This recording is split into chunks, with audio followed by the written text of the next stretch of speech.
Bismillahirrahmanirrahim.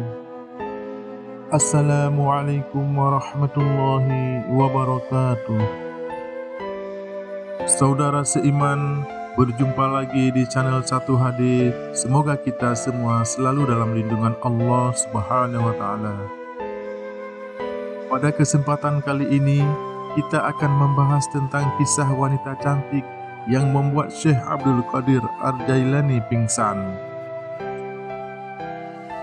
Ini kisah tentang penyebab Syekh Abdul Qadir Al-Jailani mengalami pingsan. Sebagai sosok ulama besar pada zamannya, sosok Syekh Abdul Qadir Al-Jailani dikenal sangat karismatik. Wibawanya luar biasa.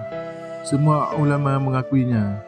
Gelarnya adalah Sultanul Aulia, rajanya para wali. Karamahnya sangat banyak, sangat membekas di kalangan para santrinya. Bahkan sampai sekarang masih terus dikenang di semua penduduk muslim di dunia.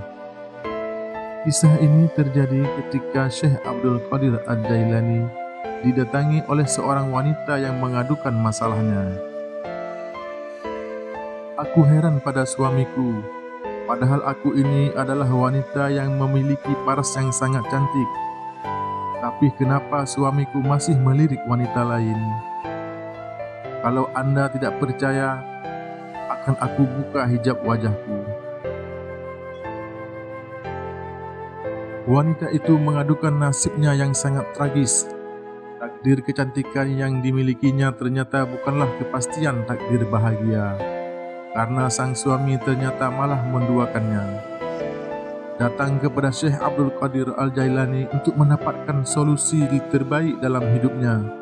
Dan wanita berparas cantik itu sangat yakin dengan tujuannya menghadap Syekh Abdul Qadir Al-Jailani.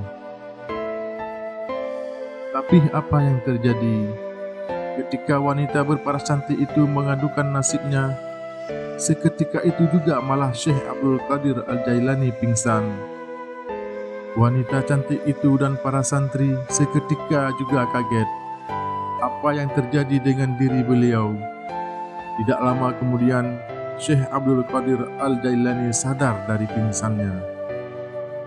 "Ya Syekh, kenapa Anda tiba-tiba pingsan?" tanya seorang santri kepada guru tercintanya. "Aku kaget dengan pernyataan wanita yang datang kepadaku.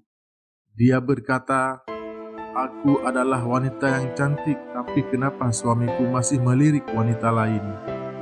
Seketika itu aku teringat, kalau wanita cantik saja tidak mau diduakan, bagaimana dengan zat Allah yang maha indah dari segalanya?" Para santri terkaget-kaget dan takjub dengan jawaban Syekh Abdul Qadir Al-Jailani. Betapa dalamnya pemaknaan beliau terhadap makhluk Allah. Semua yang terjadi selalu dimaknai Syekh Abdul Qadir Al-Jailani sebagai momen mendekatkan dirinya kepada Allah Subhanahu wa taala. Itulah sosok rajanya para wali. Syekh Abdul Qadir Al-Jailani sangat mencintai Allah dan juga dicintai Allah. Ajaran-ajarannya terus disebarluaskan para pengikutnya, khususnya dalam tariqat Qadiriyah di berbagai penjuru dunia.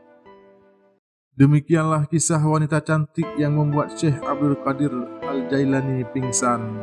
Semoga bermanfaat bagi kita semua. Wallahu a'lam bishawab. Wassalamualaikum warahmatullahi wabarakatuh.